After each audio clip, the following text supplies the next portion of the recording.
Today on Oz, you could be losing almost an hour of sleep every night and not know it. The reason? Pain. You got a plan to tackle both your pain and your sleep so you can get a restful evening every night. Plus, we're counting down the funniest sleep habits in America. From weird noises Hard to figure that one out, isn't it? to sleep positions. Have a laugh. It's good for your health and sleep. Coming up next on Dr. Oz. The funniest sleep habits in America that are keeping you up at night. I logged hours of sleep videos and looked through thousands of pictures that you sent me. Went from coast to coast, and I picked the top 5 funniest sleep habits.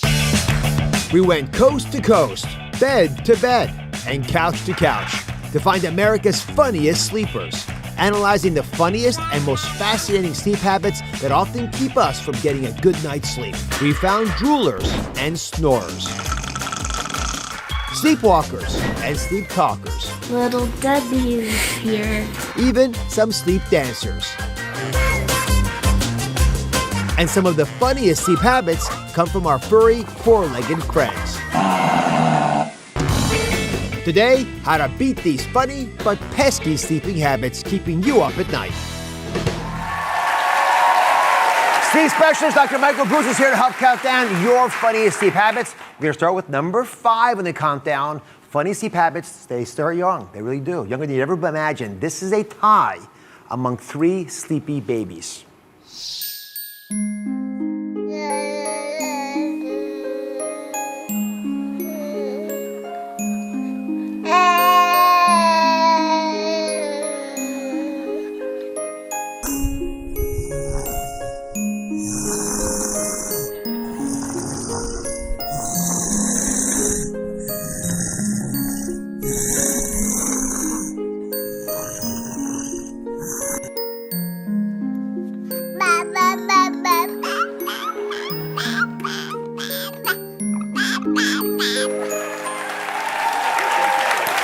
The sleep babbler Hannah and her mom Jackie are here. How often does Hannah speak in her sleep? Every so often. It's pretty much only when she's having an F-Pies reaction, but she's So adorable. cute. She really is.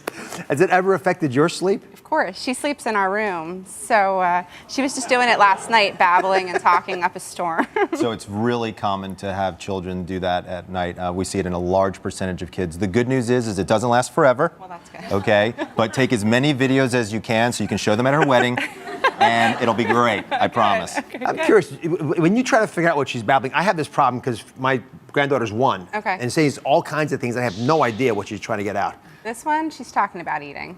Eating. For sure. I mean, she eats her hands usually. Can I get one little kiss? Sure. She's like candy, I bet. Hi. Aww. Oh, she is like candy. She's not happy about that. All right. I bet the first one will be snooze, not food. All right. Before I get to number 4, guess what this sound is? Listen carefully.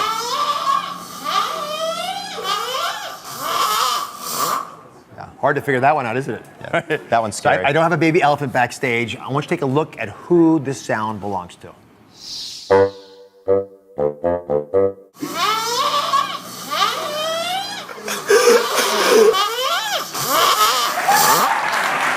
Is that the craziest snore you've ever heard? Yeah, by far, I've never heard a snore quite like that. It almost sounded like a trumpet was kind of going off in the middle of the evening. That was wild. So I've heard lots of snores. I am curious how the human body makes that kind of a cacophony all at once. Every instrument in the orchestra was there. Yeah, for sure. Well, I think what's going on is there's a narrowing of the airway, right? And so because of the position that he was in and the trying to suck in so much air at the same time, it's almost like he created a whistle. He was like a human whistle, and that was kind of what we heard. More like a kazoo. Yeah, more like a kazoo And is right. I don't think earplugs are going to work. You need one of those sound-canceling headsets. Absolutely. It's worth the investment. Okay, now number 3. It's the funniest sleep positions.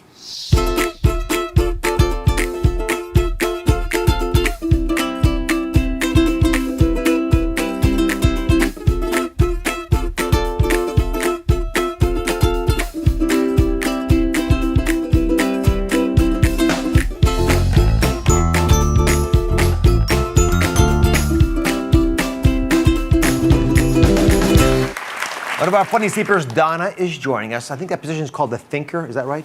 Yes. Let me see it. Let me see you do it. Oh, yes. Perfectly practiced.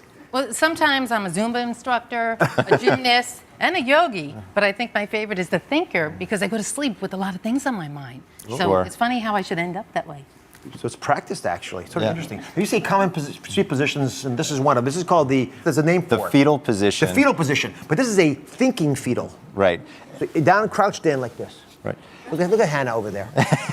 What is that? What is that guy doing? Get that next year, Hannah. So I actually have a patient who does this exact same position, but does it actually upright at the end of their bed, and they're sitting there like this on the end of their bed. It's actually not, believe it or not, it's not that uncommon to have this kind of position. The good news is that you're lying down, and actually that's pretty good for your back because as you bring your knees up, it helps open up your back. So it's actually pretty much a good position, and who knows what you might be thinking. Yay. It's a good thing. Smart things, I hope. All right. Now we're up to number 2. A lot of you probably feel like Oscar in the morning. Yeah, boy, some mornings are just rough. Oh, Get it? yeah. Rough? I No tried one got to- it. My best. I'm giving you my best stuff. I get nothing back. All right. Is that common for dogs to have those issues? It actually is. So I have a French bulldog that sleeps in my bed with me and a Chihuahua that sleeps in the bed with us. And they will actually turn their head and they will start making all kinds of sounds. I don't think they want to get out of bed any more sometimes than I don't want to get out of bed. So it's not an uncommon scenario to see a dog do that. That howling was a little bit much, but it's not uncommon. You've been on this show so many times teaching us not to have pets in our bed. Well, no, here's what I've told Look at the people. sleep doctor. No, I've always said that I have pets in my bed. They don't disturb my sleep. I actually had a patient who had a Great Dane that was in their bed at Oh, one my time. goodness. That's going to disrupt somebody's sleep. But generally speaking, you can sleep with pets in the bed as long as they don't disrupt your sleep. All right, a reprieve for my little Rosie. She's not so little anymore. Okay, we're up to number 1. You guys excited about this? This is a good Are you one. ready to find out the This is a good funniest one. sleep habit in America? Drum roll, please. Take it away. And what exactly are you doing, ma'am?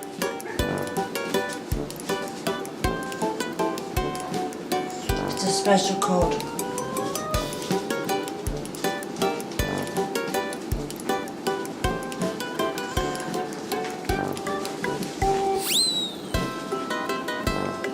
I was trying to open a tomato cage. The tomato cage. Yeah, I was doing a special thing. But the tomato cage wouldn't open. And where is this tomato cage? Someplace.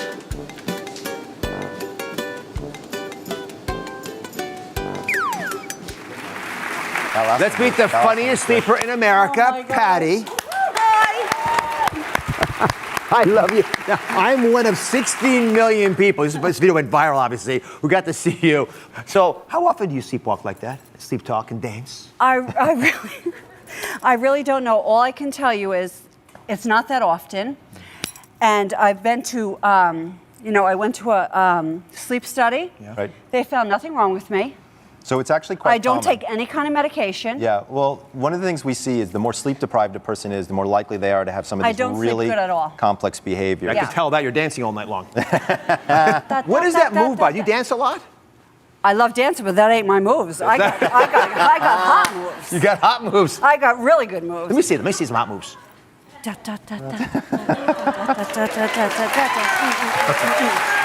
So, Michael, other than making a viral video of your friends or parents or siblings who are sleepwalking, what should you do if you run into someone who's asleep but dancing? So there's a big myth out there that you should never wake up a sleepwalker. That's actually not true. One of the things that we know, we just, from a safety perspective, we don't want, God forbid you turned on the oven or a stove or something like that. So we want to actually, you go up to the person and very, very gently, you might put a hand on them and say, hey, I want to guide you back to the bedroom. Be careful though, because you could very easily get a right cross because somebody might not know. They're going to be very startled, right, when you wake them up. So you want to walk over to the person, very gently put your arm and say, hey, you know what? You're out of bed. Let's get you back to bed and sort of slowly guide them back to the safe zone. 2 nights ago, let me tell you, I had a dream that Was I in it? Baby, I wish you were. Because you are very handsome, I must tell you. You are very kind. So anyway, the other night, this was last week, I had a dream in the middle of the night that I was dying for chocolate and peanut butter. So when I woke up in the morning, believe it or not, there was a jar of Nutella and a jar of peanut butter with a peeled banana.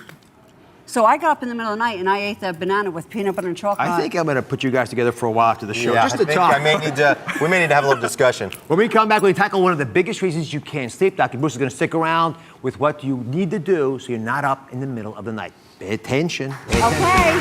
Thanks a lot.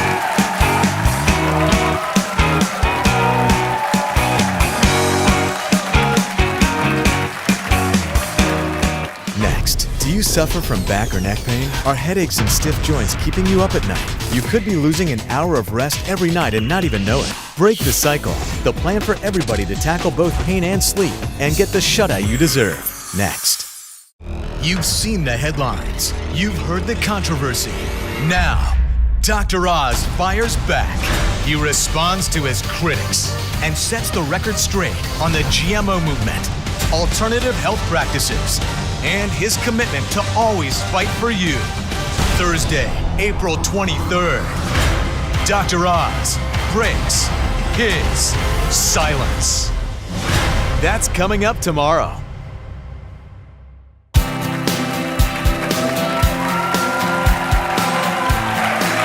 Every night, you could be losing almost an hour of sleep, and you may not even realize it. The reason? Pain. It could be in your back, your neck, you get headaches, stiff joints. Whether it's minor or chronic, it's keeping you awake at night. Today, I've got a plan to tackle both your pain and your sleep so you can get a restful evening every night. We're back with Dr. Michael Bruce. So why is it that folks wouldn't be aware that, yeah, go ahead and applaud for him, he deserves it. I would think you'd be aware of pain was keeping you up at night. So it seems really obvious, right? I've got pain, it's got to be affecting my sleep. You know, I work in a pain center a couple of days a month, and here's what we've learned is that a little bit of pain doesn't have a big effect, but if that pain lingers, it slowly starts to crack away at your sleep. So then all of a sudden you get anxious about sleep. Then all of a sudden you can't fall asleep. Then all you're thinking about is sleep. And then all of a sudden this vicious cycle starts to occur because you can't stop thinking about sleep, which doesn't allow you to sleep. And it just goes on and on and on. It all crumbles apart, exactly. So you say the first step is actually, I think paradoxically, to deal with anxiety. Why is lowering anxiety so important? Well, lowering anxiety turns out to be a major factor in the modulation of pain and what's going on. I want you to take a field trip with me real quick. I'm going to show you what we're going to do to help people lower their anxiety level and get a good night's rest. Most people don't know this, but because of this level of anxiety that seems to occur, people say, oh my gosh, am I gonna rest tonight? Am I gonna be in a good sleep position tonight? Am I gonna get even more pain tonight? Well, that turns out to be a pretty big problem. Not only that, people who have pain for extended periods of time, they become depressed, right? So you're walking me outdoors. I am walking you outdoors because one of the things that we're gonna do is we're gonna get a little bit of sunlight. Why sunlight? So sunlight turns out to have a traumatic effect on several different areas of the brain. Number one, it resets your circadian rhythm. Number two, it helps with mood. So what happens is you get an elevated mood, your circadian rhythm gets reset, and if you do this once in the morning for 15 minutes, and then in the afternoon when that slow dip seems to come in, it's gonna help dramatically with your overall level of anxiety, depression, and sleep. They let me out of my cage. I know, it's nice, out isn't here. it? Yes. Absolutely. So again, you gotta do it twice a day, once in the morning. Once in the morning, and then once in the afternoon. Now, that's only step one of the program.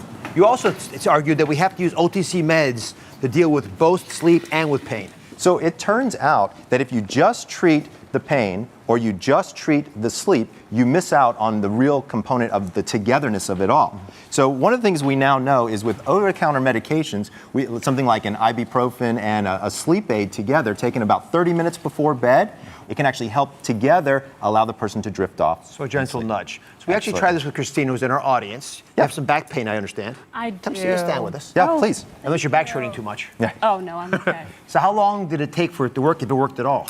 A few days, and I feel much better. I'm sure what you do specifically, you bought one pill that had a non-steroidal of some type, like yes, the Motrin. Before I was taking ibuprofen alone, right. But combining it with the sleep aid was actually amazing. It helped me sleep much better. And how long would someone try that before they finally say that's not working? So I like to tell people that they should try it for about 10 to maybe 14 days. And if it goes any longer than maybe 3 weeks or so, that's when you probably want to talk with your doctor because there could be something a little bit more significant going on than some mild low back pain. But it helped you, huh? It did. Come on over here. I want to take you to the last step, which is sort of an interesting one, is to properly position the pillows in your life. Yes. Now, a lot of us don't use pillows as weapons, but they can absolutely be helpful when you go to sleep. So you have lower back pain. So go ahead and lie down. Show Dr. Bruce how you normally Get some rest. Where would the How pillows I be? normally get Yeah, rest? normally. Get in your normal starting sleep position. Okay, it's probably just on my back and I toss and turn. Okay, so a couple of different things to think about here. So first of all, because of the way you're laying on your back, if you have a firm mattress, it's going to push up on your pelvis and it's going to cause low back pain. So one of the things I'm going to do is I'm going to ask you to lift up your legs, and we're going to put it, and then cross your knees, just like that, just like that. So what that does is by lifting up your legs is it pulls the strain off of there. The second thing we need to make sure of is that your pillow doesn't go too far down your shoulders. So go ahead and put your, so we want the pillow to come just to the nudge of your shoulders here, and here's why. Because if it's underneath your shoulders, it can actually elevate your neck and cause neck strain, right? But the good news here is not everybody sleeps on their back. Believe it or not, over 75% of people sleep on their sides. So I want to show people a sleep position on your side. Would you mind rotating to your side for me? Allow me. This is how I sleep now. I used to sleep on my back too. Okay, so you're going to get in there. So I lie like this. All right, here we go. Don't wake me up. I just got some sunlight. I'm feeling very relaxed. All right. How's this? So there you go. What do you think? I'm doing the same thing. So what we've got going on here, which is a little bit different, is we've got in between his legs, we've actually got a pillow. This actually helps separate the hips a little bit so that we don't have so much strain going on your hips, because a lot of people get hip pain. Told you. Then, one other thing we're noticing here is, you notice how he's bunched up the pillow a little bit. I would actually rotate these, and I would get a thicker pillow underneath your head and a thinner pillow between your legs, because the space between your ear and your shoulder is wider. So if you're a side sleeper, you want a thicker pillow with a thin pillow between your legs. Your pillows are backwards. Come on. Stay with the program. What is happening? This is a thick pillow. Put the thin Pillow one down. goes over here. If you're going to do it right. All right, here we Thin go. pillow goes over here. Michael, there's room here if you want. All right. I'm not convinced that's such a great idea. Now, one last thing I know you want to talk about. This is really important. You can sit up.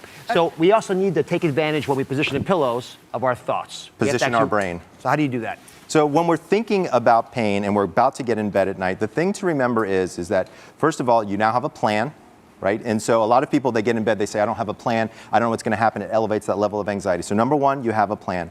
Number two is really doing something to lower that level of anxiety before you get into bed, whether that's take a hot bath, meditation, prayer, even just talking with your loved one to say, hey, I'm a little concerned here, I'm a little nervous. Knowing that somebody's there can really be a big comfort. Yes, prayer is wonderful. Great advice. Exactly right. So Thanks for nice being here. Nice to be here, too. You can find out more from Dr. Bruce on how to stop pain from keeping you awake on DrOz.com. I'll be right back.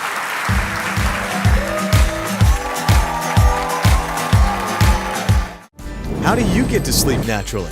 I used to take sleeping pills because I just could not shut my brain off. Now I do 20 minutes of breathing exercises and meditation before bed and turn off my phone. It works every time. Tell us on Facebook.com/Dr. Oz. Coming up, they're being consumed more and more by people in search of a quick and easy way to drop pounds. But do these liquid meal replacements have any nutritional value? Find out what's in them. Are they helpful or potentially harmful? Next. You've seen the headlines. You've heard the controversy. Now, Dr. Oz fires back. He responds to his critics and sets the record straight on the GMO movement, alternative health practices, and his commitment to always fight for you. Thursday, April 23rd. Dr. Oz breaks his silence. That's coming up tomorrow.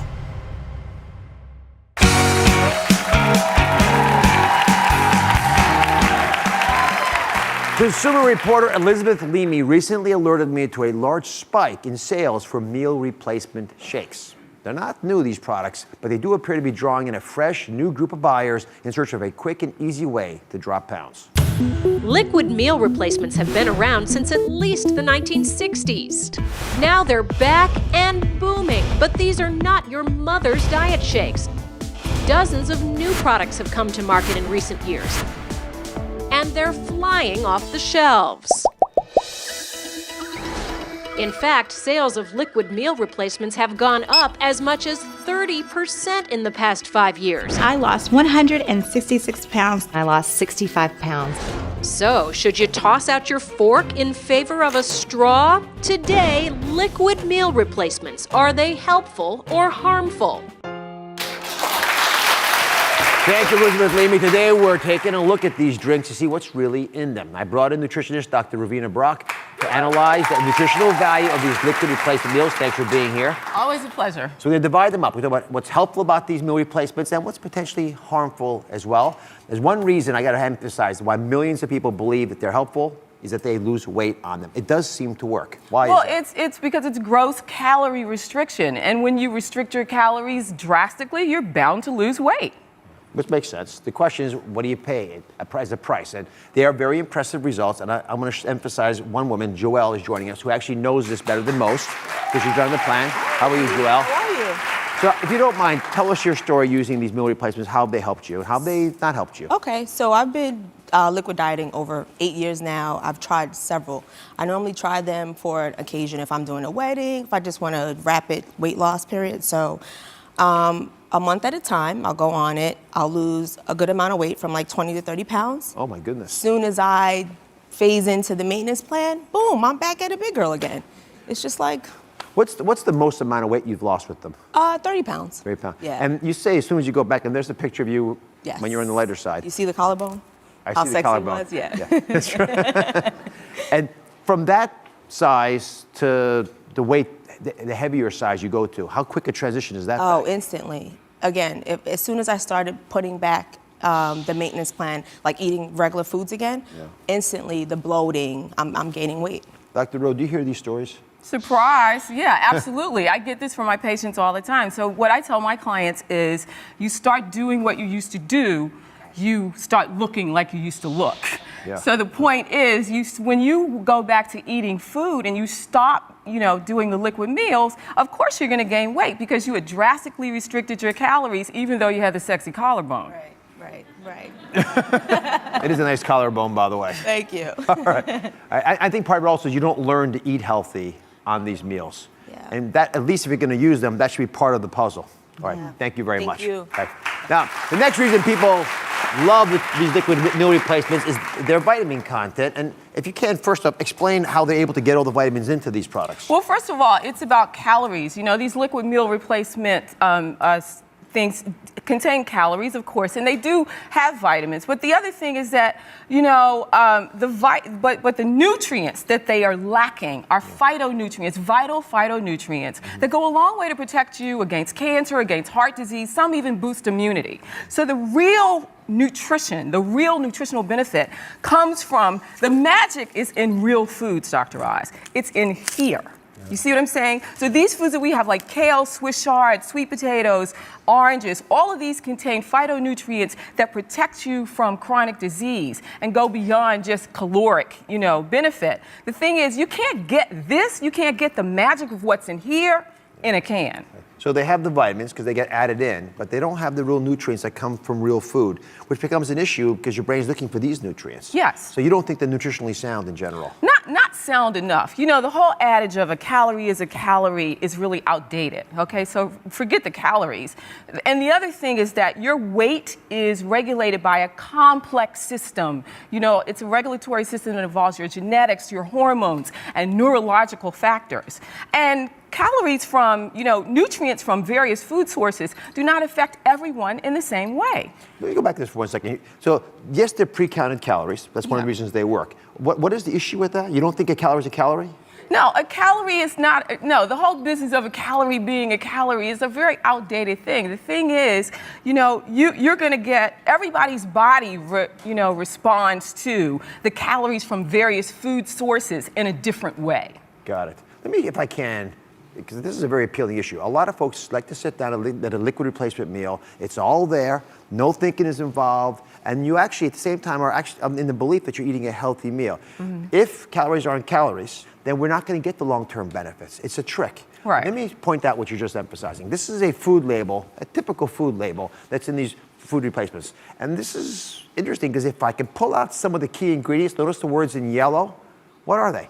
This is a very popular product, by the way. Sugar, fructose, sucralose, dextrose. So these highlighted words emphasize that the few calories that are in here, because they are restricted, are made up of foods that don't give us nutrient. They're empty calories, the few that are in there. They're just a form of sugar or something else that's a sweetener like that. So if you're going to try something like this, I want to make sure you're getting the most nutritious meal replacements available. So you're going to look for these in the packaging. You look for 10 to 15 grams of protein, and you're gonna look for 3 to 5 grams of fiber, and no more than one of these meal replacements per day. We'll be right back. Coming up next, spring is here, and we're making looking good easier for you without spending a lot of money. Brush away winter with amazing discounts on spring cleaning products to keep you and your home in tip-top shape any time of the year. Coming up next. You've seen the headlines. You've heard the controversy.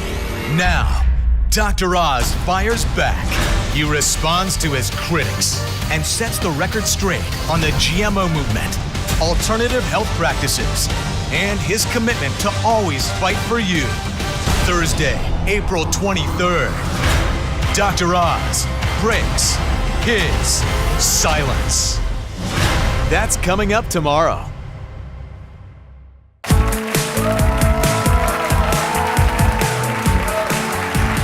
It's time to go shopping without spending a lot of money. Today, we've got fantastic discounts and some great spring must-haves. Consumer correspondent Elizabeth Leamy is sharing incredible deals that will be available for a limited time on DrOz.com.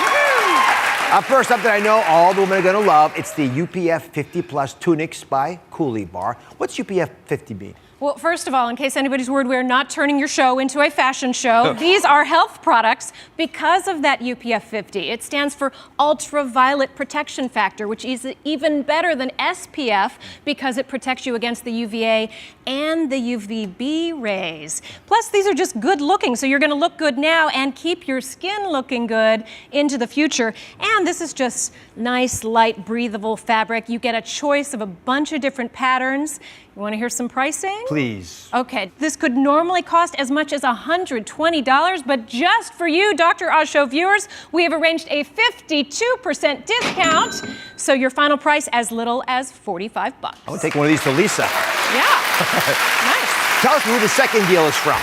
Okay, well, we've protected your body from sun. Now we need to protect your face. We've got 2 sun hats from San Diego Hat Company.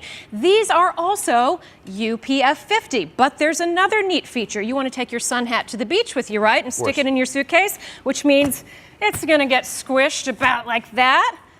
But doesn't matter. Pops right back into position. Do I look good with this?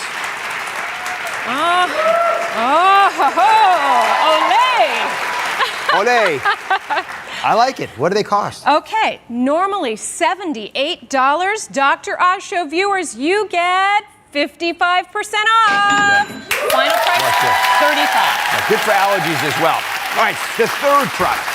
Okay, once again, how is this a health product? Interesting. This is the eco-friendly steam mop by Sienna. It's healthy because hot steam can actually kill germs without using toxic cleaners. If you've got allergies, damp mopping is one of the key ways to kind of capture that dust that's irritating you. If you've got kids, you can get the dust off the floor for them. You want to give it a spin? So hold it like this. I practice, everybody. I'm very good with a mop. You needed practice. So let's say Elizabeth spilled jam, which is so common of her. Put the jam there. Get the bottle out of the way. Don't do that again, Elizabeth.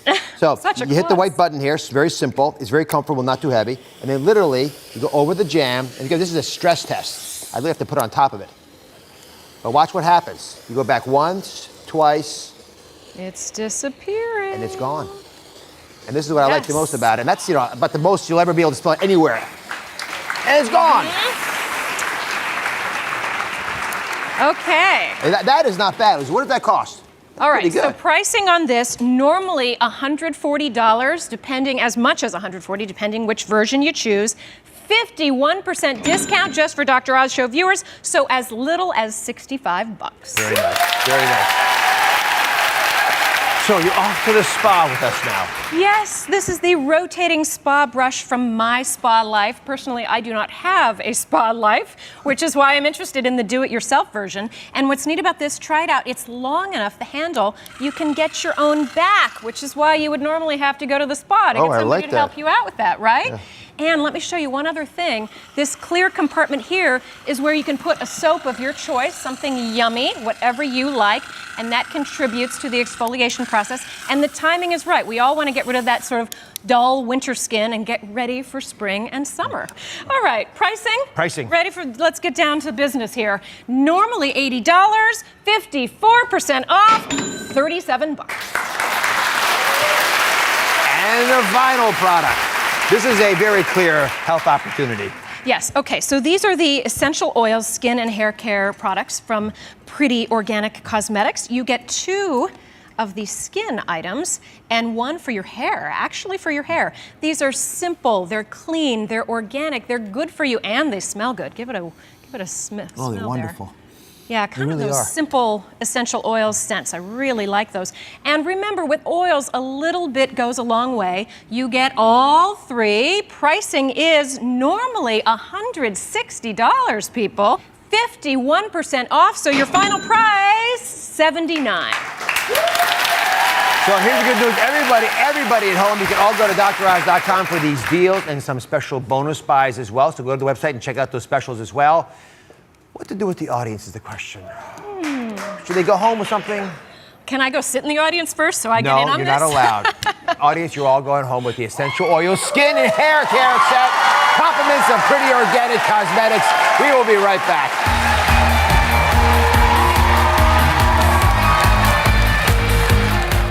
Next, these plus-size models are making a big change on the runway. Long criticized for perpetuating an unhealthy quest for perfection, they're turning the fashion industry on its head. How you can make peace with your body and improve your self-image. Coming up. We are bringing healthy back this season and want you to bring it too. Grab your prescription pad for fun and sign up for free tickets today. You can go to droz.com/tickets and sign up.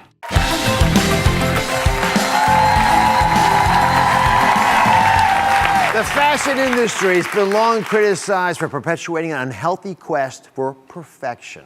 But there's a new crop of women on a mission to change all that. I want you to meet the plus-size models no one saw coming. They won't let anything stand in their way.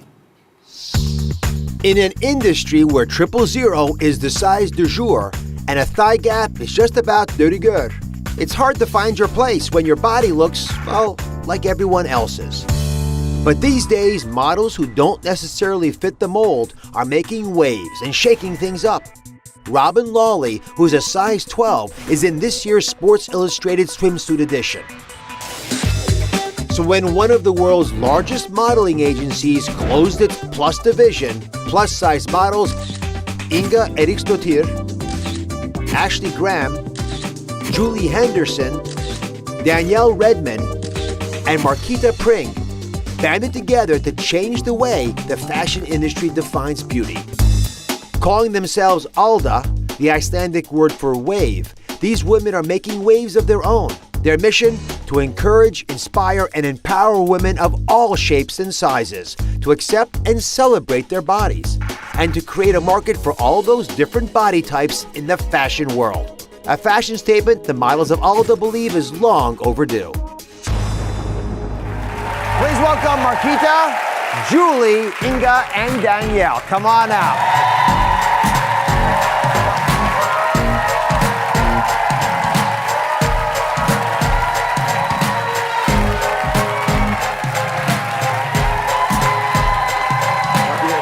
How are you? It's a pleasure. Julie, how are you? Hi, how are you? Danielle, how are you? Inga. Thank you for joining us. I hope these seats are tall enough for you. Oh, yeah. They're fine, not bad. So I got to say, I've not met before, but I'm a little bit struck by the fact that if you're considered, and this is what women at home I'm sure are asking, if you're plus-sized, you know, what am I? What are the rest of us? Is that the right word? Maybe Marquita, I'll start with you. Honestly, Dr. Oz, we're so used to getting this question, and part of what Alda is trying to do is do away with the labels in the industry, honestly. We are models. We are here to represent healthy women and to inspire diversity in this industry and just be positive role models for everyone, regardless of size. Like we want to embrace a healthy lifestyle, and that's what we're here to promote. In the fashion industry, when you're above a size 8, you're a plus size model, which is very misleading when the average woman in America is a size 14.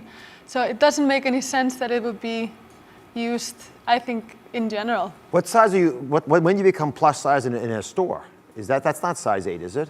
It's generally size 12 to 14 in the stores, but in the industry, size 8. You disagree? You think it's bigger? 16s? Yeah. 16s plus. They know. So if I can talk about this magazine, Bust, you're shown doing athletic things. That's what this image is from. Why is being active and being seen in that context so important for this body acceptance movement? Well, the number on the scale is not really an accurate measurement of health, which I'm sure you know. Yes. And you can be healthy at a size 16 or healthy at a size 2. For example, I used to do straight size modeling, and I really struggled a lot to be a size 4 because it wasn't natural for my body. And I'm a tennis player, and I was asked not to play tennis because I would get too strong, too muscular, and not fit the right size. And I thankfully am blessed that I'm able to model at a bigger size now and play tennis again, teach yoga, be active. And we just wanted to have this spread show you can be active at any size and be healthy.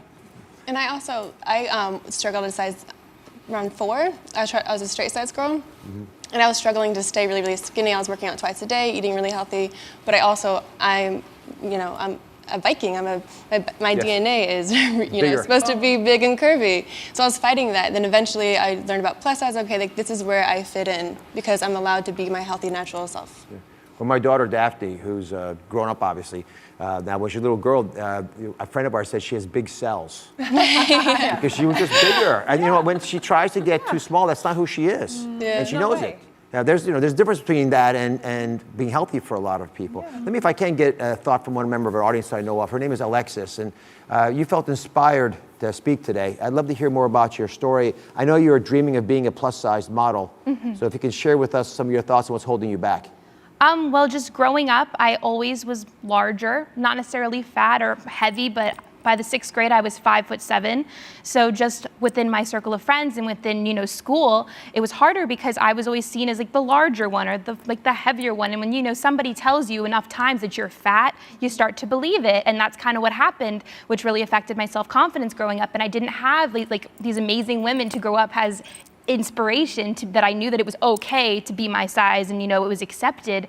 And so it kind of took a damper on my self-confidence. Oh, I'd love to hear your thoughts. Julie, why don't you start us Well, off? first of all, I grew up a basketball player.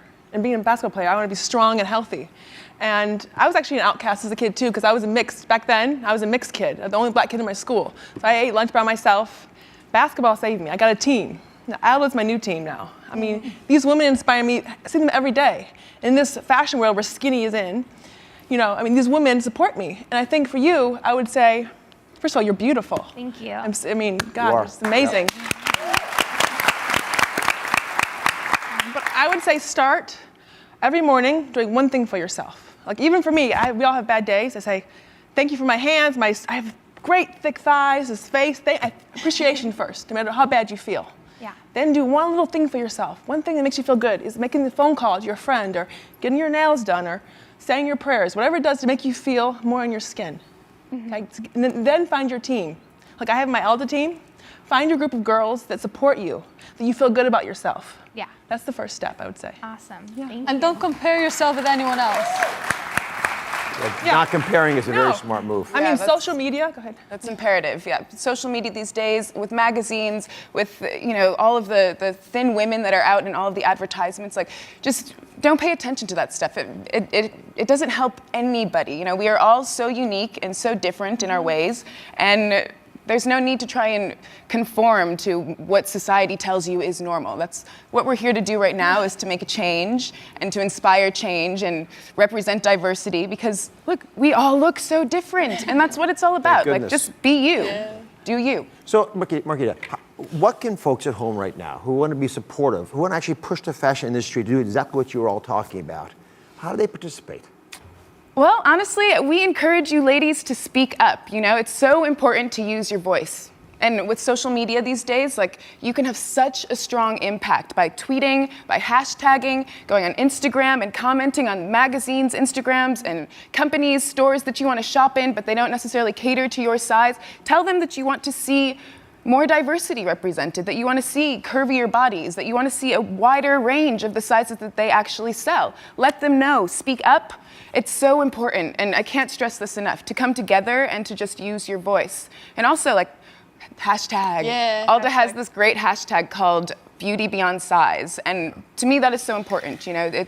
We represent so much more than just our sizes. So start hashtagging away and just be loud, use your voice, use the internet. So I got a deal. Here's what I want to do, because I believe so much in what you're saying. We got millions of folks watching the show right now. I'm going to show my support via my Twitter account, @Dr. Oz. So make sure you go there and then retweet the messages I put on there, highlighting what you guys are saying. Let's get the word out. Let's make this a big movement for the right reasons. We'll be right back.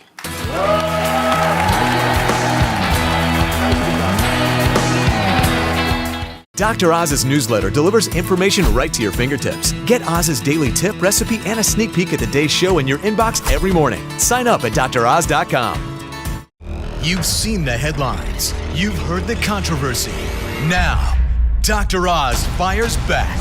He responds to his critics and sets the record straight on the GMO movement, alternative health practices, and his commitment to always fight for you.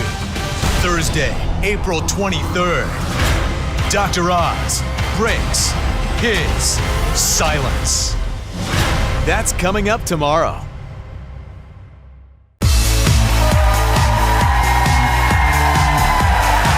Let me see a show of hands. How many of you played with Barbie dolls? Raise your hands when you're growing up. Everyone loves Barbie dolls. Girls today still love Barbie, but with her perfect skin and body, some experts say she sets girls up for body image problems later in life. That's why this really caught my attention. This is Lamely. It's a new doll. It's a line based on girls that, sort of looking the average way. So this doll looks like the average young woman. And this fashion doll comes with stickers that make her look more human. So for example, you have little stickers here. You get freckles if you want freckles, right? You can get acne if you want acne, right? And look down, I love this. You have cellulite, the most dreaded of all things. So you take these little stickers out and you can put them. So for example, here, this is one I hear about a lot. Here's Lamely with some stretch marks. See the stretch marks? She had a baby? You see the stretch marks there? See that? And this is my favorite, of course, I'm a surgeon. This woman had a successful appendectomy. See the little scar? Those stitches there, look at that. The toy company was started by a young man who struggled with body image issues, and its slogan, and it's a good one, is average is beautiful. Lamely plans to include boy dolls in its line too. Now it's time for In Case You Missed It. First up, it's a growing trend. Are you turning to liquid meal replacements because you think of them as full of vitamins and an easy way to lose weight? I bet you are, because they're increasing in their sales quite a bit. Here's my essential guide that you need to look at before you buy a liquid meal replacement. In each serving, I would recommend that you take and ensure you have 10 to 15 grams of protein and at least 3 to 5 grams of fiber, and no more than one of these meal replacements per day. Finally, please be careful of dubious people online that make it seem like I'm endorsing their products, because I don't. To see a full list of our trusted sponsorship partners, you can go to droz.com, and I'll see you next time.